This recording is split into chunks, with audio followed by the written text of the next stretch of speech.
வர ஞாயிற்றுக்கிழமை 10 மணிக்கு அண்ணா நகர்ல இருக்கிற பொண்ணு வீட்ல ஒப்பு தாம்பலம் பண்ண போறோம். இப்பவே உங்க டைரியில நோட் பண்ணி வச்சுக்கோங்க. ஏன்னா நீங்க ரொம்ப பிஸியாச்சே. என் பெரிய சிஸ்டர் பிருந்தா தான் இதெல்லாம் அரேஞ்ச் பண்ணிக்கிட்டு இருக்கா. இன்ஃபேக்ட் சிவாவை தவிர பேங்க் ஸ்டாஃப்ஸ்க்கு யாருக்கும் சொல்லலை. ஃபிக்ஸ் ஆனதுக்கு அப்புறமா சொல்லிக்கலாம்னு இருக்கேன்.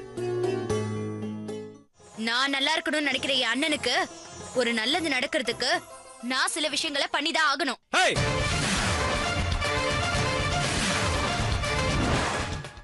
அப்படி ஒருவேளை லிஸ்ட்ல என் பேர் இருந்ததுன்னா உன் குட் புக்ஸை யூஸ் பண்ணி தயவு செஞ்சு அந்த லிஸ்ட்ல இருந்து என் பேர் எடுக்க முயற்சி பண்ண ப்ளீஸ். டேய் ஃபூல், என்னால முடியும்னா உனக்கு பண்ணலன்னா வேற யாருக்கிட்ட பண்ண போறேன்? இதை நீ கேட்கணுமா? நீ சொன்னாலும் சொல்லாட்டியும் நான் செய்வேன். முடியலன்னா என்னையும் உன் பிரான்ச்சுக்கு டிரான்ஸ்ஃபர் பண்ண சொல்லிட போறேன். அவ்வளவுதானே?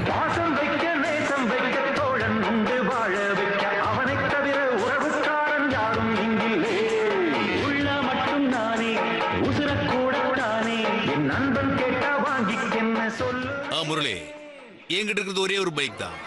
அதை எடுத்துக்கொண்டு என்னால சொல்ல முடியாது. ஏன்னா என்கிட்ட இருக்கிறது அது ஒண்ணுதான், வேற தர முடியாது. ஆனா நீ ஏன் முரளிடா, ஏன் முரளி. ஏய், கொந்தளிச்சது போறோம். பேங்க் டைம் ஆச்சு, வண்டி ஏடுறா.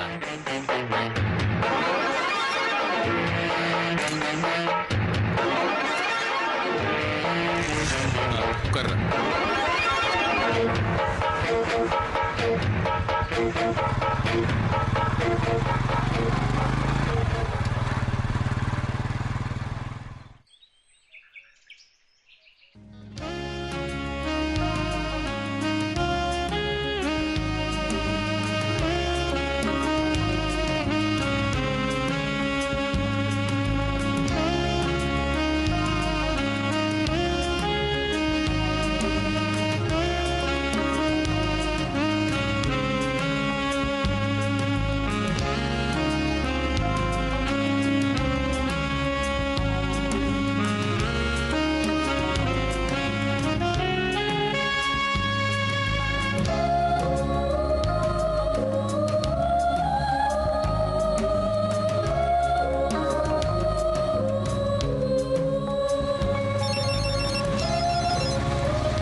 சொல்லு காவ்யா.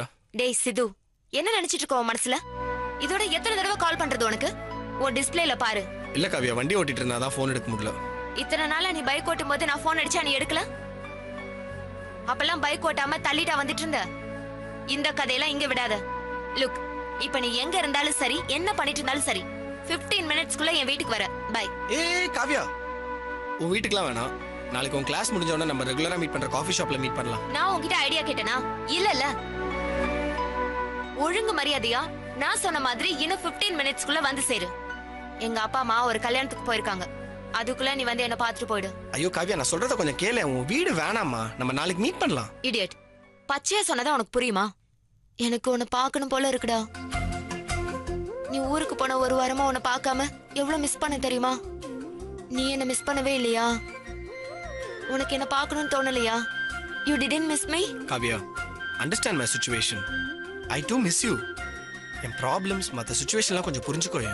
சிது, if you love me and miss me, வரதுனா வா, இல்லனா ஓ இஷ்டம். பை.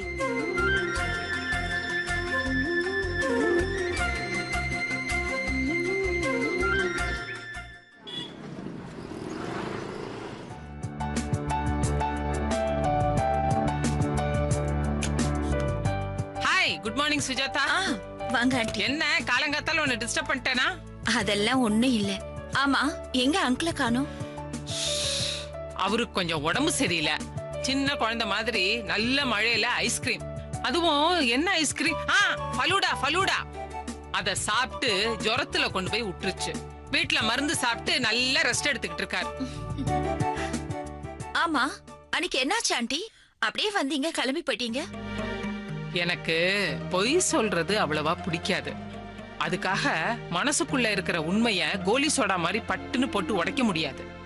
ஷார்ட்டா சொன்னா ஒரு சின்ன டிசப்பாயின்மெண்ட், அதான் கிளம்பிட்டேன். கண்டிப்பா அபிஷியலா ஒண்ணும் இல்ல. என்ன அப்படி பாக்குற? இல்ல ஆண்டி, நான் உங்களை ஒரு ரோல் மாடலா நினைச்சிட்டு இருக்கேன். எந்த ஒரு பிரச்சனை வந்தாலும் எந்த டென்ஷனும் இல்லாம தைரியமா ஃபேஸ் பண்ணுவீங்க. நீங்களே போய் டிசப்பாயிண்ட் சொன்னீங்கன்னா அதான். சுஜாதா, நானும் எல்லாரையும் போல ஒரு சராசரி மனுஷிதான். சந்தோஷம், கஷ்டம், ஏமாற்றம், கோபம், வருத்தம், இப்படி சராசரியான உணர்வுகள் எனக்கும் இருக்கு. தினமும் ஒவ்வொரு விஷயத்திலையும் நம்ம மனசும் அறிவும் சண்டை போட்டுக்கிட்டே இருக்கும். அறிவு ஜெயிச்சுன்னு வையி எந்த பிரச்சனையும் இல்ல. சில நேரங்கள்ல மனசு ஜெயிச்சா அது சந்தோஷமோ வருத்தமோ அது ரொம்ப அதிகமா இருக்கும். அதான் மேட்டர். சரி, அதை விடு. எப்போ உன்னோட கனவை நிஜமாக்குறதா உத்தேசம்?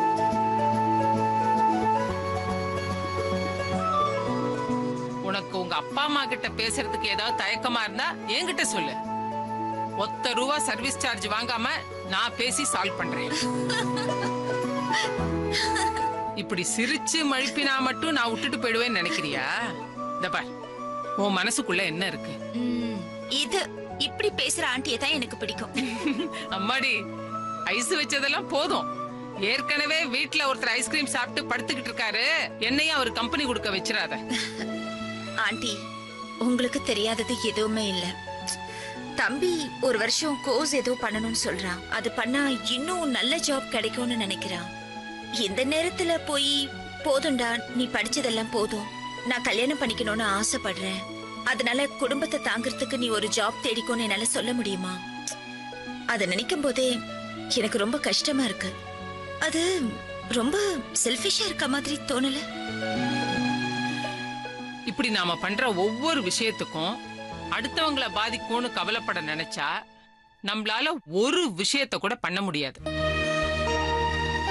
உதாரணத்துக்கு, இப்ப நம்ம பஸ்ல ஏறுறோம். எங்கேயாவது சீட் இருக்கான்னு பார்த்துட்டு மத்தவங்க உட்கார்றதுக்கு முன்னாடியே நாம இடம் பிடிச்சு உட்காரணும் தானே நாம நினைக்கிறோம்.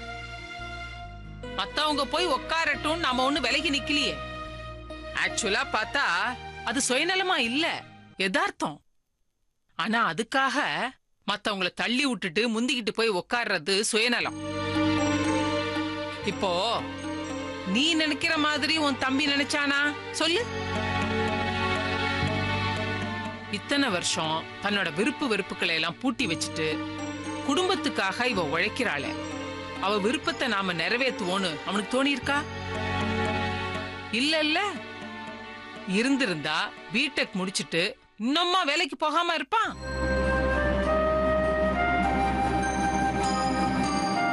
பார், இந்த விஷயத்துல நீ தான் கொஞ்சம் வேகமா முடிவெடுக்கணும். இந்த காலத்துல நல்ல புருஷன், நல்ல வாழ்க்கை அமையறது அவ்வளவு ஈஸியே இல்ல. அதுக்காக நிறைய டைம் எடுக்கும். அதனால எதை பண்ணாலும் சீக்கிரமா பண்ணு. இந்த விஷயத்துல எந்த உதவி வேணாலும் நீ என்கிட்ட உரிமையா கேளு, நான் பண்றேன். தப்பா நினைக்காதீங்க ஆண்டி. தம்பி இன்னும் 8 மாசத்துல அந்த கோர்ஸ் முடிச்சிட்டா நல்ல ஜாப் கிடைச்சிடும். அப்பதான் மன நிம்மதியோட என்னால கல்யாணத்தை பத்தி யோசிக்க முடியும். இது என் அப்பா அம்மாக்காக சொல்றேன்னு நினைக்காதீங்க. நான் எது பண்ணாலும் என் மனசுக்கு சரின்னு படணும் இல்லையா? இத பார், இதெல்லாம் வேலைக்கே ஆகாது. கூடிய சீக்கிரம் உங்க வீட்டுக்கு வந்து உங்க அப்பா அம்மா கிட்ட நான் பேசுறேன். நீ சொன்ன அதே 8 மாசத்துக்குள்ள ஒரு நல்ல பையனா பார்த்து நான் ரெடி பண்றேன். நான் பாக்குற பையனை நீ கல்யாணம் பண்ணிப்பில்ல? நீங்க பார்த்தா அது சரியா தான் இருக்கும். சொல்லிட்டில்ல, என்கிட்ட விடு. ஒரு நல்ல நாளா பார்த்து நான் ஆரம்பிச்சிடுறேன். நீ உன் பர்டிகுலர்ஸை மட்டும் என்னோட மெயிலுக்கு அனுப்பு. ஓகேயா? நான் வரேன். சரி, பாய். Bye aunty.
மிஸ் பண்றேன், புரிஞ்சுக்கவே மாட்டியா?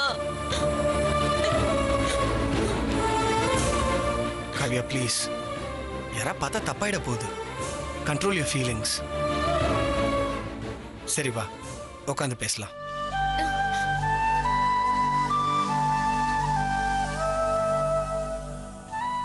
சித்து, என்னமோ தெரியலடா. இதுக்கு முன்னாடி எத்தனை தடவை நீ ஊருக்கு போயிருக்க? அப்பெல்லாம் இப்படி மேடா நான் நடந்ததே இல்ல. ஆனா இந்த தடவை எனக்கு என்னாச்சுன்னே தெரியல. Yes, you are right. இந்த தடவை என்னால் ஃபோனில் கூட பேச முடியலல்ல. எப்பவுமே ஊருக்கு போகிறவங்கள விட இங்கே இருக்கிறவங்களுக்கு தான் கஷ்டம் அதிகம். You are right.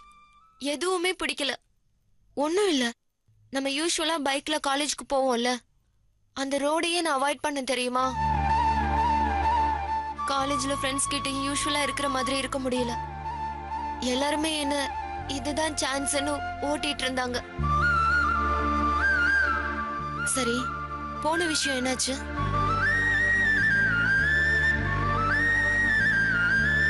சொல்லு சித்தார்த். உன்னை ஒரு வாரம் வெட்டியா வெயிட் பண்ண வச்ச அந்த ப்ரொடியூசர் வந்துட்டானா? கதையை சொல்லிட்டல்ல?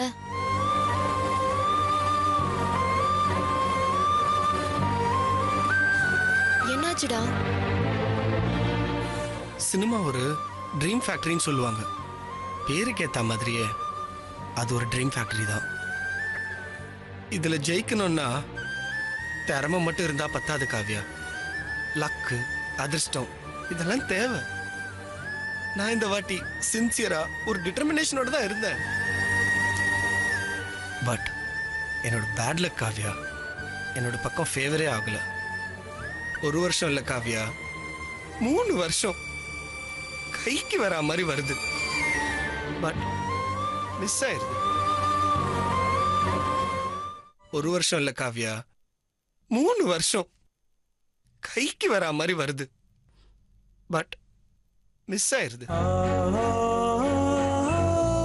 அப்பாடி, ஒரு வழியா ப்ரொடியூசர் வந்துட்டாருன்னு ஒரு நல்ல எக்ஸ்பெக்டேஷனோட கோயம்புத்தூர் வரேன். எனக்கு முன்னாடி என்னோட பேட் லக் இன்கம் டாக்ஸ் ரைடுங்கிற பேர்ல என்ன வந்து காலி பண்ணிருச்சு. I really hate myself Kavya. எனக்கு என்னையே பிடிக்கல. எனக்கு பிடிக்கல.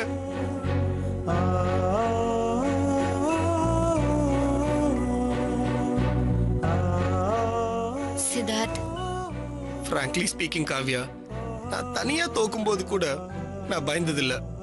இவங்களுக்கு ஏதோ நல்ல படம் பண்ண கொடுத்து வைக்கலன்னுட்டு நான் அரகண்டா இருந்துட்டேன்.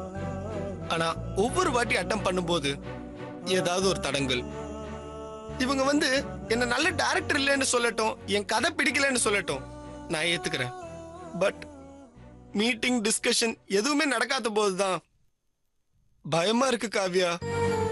தோத்துருவேணும்னு ரொம்ப பயமா இருக்கு. இதுல என்னால உனக்கு வேற ஏகப்பட்ட ப்ராப்ளம்ஸ். இதெல்லாம் நினைச்சு பாக்குறப்ப எங்கேயாவது ஓடி போயிடலாமான் இருக்கு காவியா. வெறுப்பா இருக்கு. சித்து, கண்ட்ரோல் யுவர் செல்ஃப். வா உட்காரு. நான் சொல்றேன்ல, வா.